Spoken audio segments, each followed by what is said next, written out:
யூபியோதாஸ் பார்த்தீங்கன்னா, இந்த சீசன வந்து பார்த்தீங்கன்னா, ஒரு வின்னோட ஆரம்பிச்சிருக்காங்க. நீங்க நம்ம சேனல ஃபர்ஸ்ட் டைம் பார்க்குறீங்கன்னா, நம்ம சேனல சப்ஸ்கிரைப் பண்ணி சப்போர்ட் பண்ணுங்க.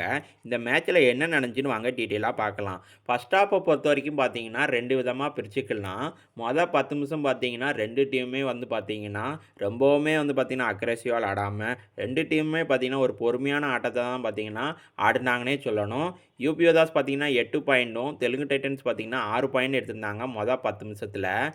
அடுத்த 10 நிமிஷம் பார்த்தீங்கன்னா, நம்மளோட யூபியோதாஸோட டாமினேஷன் வந்து பார்த்தீங்கன்னா, ரொம்பவே அதிகமா இருந்துச்சுன்னே சொல்லணும். யூபியோதாஸ் பார்த்தீங்கன்னா 13 பாயிண்ட்டும், தெலுங்கு டைட்டன்ஸ் பார்த்தீங்கன்னா 7 பாயிண்ட்டும் எடுத்திருந்தாங்க. ஃபர்ஸ்ட் ஹாஃப்ப பொறுத்தவரைக்கும் பார்த்தீங்கன்னா, யூபியோதாஸ் வந்து பார்த்தீங்கன்னா 21 பாயிண்ட்டும், தெலுங்கு டைட்டன்ஸ் பார்த்தீங்கன்னா 13 பாயிண்ட் எடுத்திருந்தாங்க. செகண்ட் ஹாஃப் ஸ்டார்ட்டிங்லேயே பார்த்தீங்கன்னா, நம்ம யூபியோதாஸ் பார்த்தீங்கன்னா ஆல் அவுட் ஆயிட்டாங்க. ஃபர்ஸ்ட்டு 10 நிமிஷம் பார்த்தீங்கன்னா, யூபியோதாஸ் பார்த்தீங்கன்னா 11 பாயிண்ட்டும், தெலுங்கு டைட்டன்ஸ் பார்த்தீங்கன்னா 9 பாயிண்ட்டும் எடுத்திருந்தாங்க. லாஸ்ட்டு 10 நிமிஷம் பார்த்தீங்கன்னா, யூபியோதாஸ் தான் பார்த்தீங்கன்னா, ஒரு பேக் ஃபுட்ல போயிட்டாங்கன்னே சொல்லணும். தெலுங்கு டைட்டன்ஸ் பார்த்தீங்கன்னா, ஒரு தரமான கம்பேக் குடுத்திருந்தாலுமே, அவங்களால பார்த்தீங்கன்னா, இந்த மேட்ச வின் பண்ண முடியல. ஃபுல் டைம் முடிவுல பார்த்தீங்கன்னா, யூபியோதாஸ் பார்த்தீங்கன்னா 40 பாயிண்ட்டும், தெலுங்கு டைட்டன்ஸ் பார்த்தீங்கன்னா 35 பாயிண்ட் எடுத்திருந்தாங்க.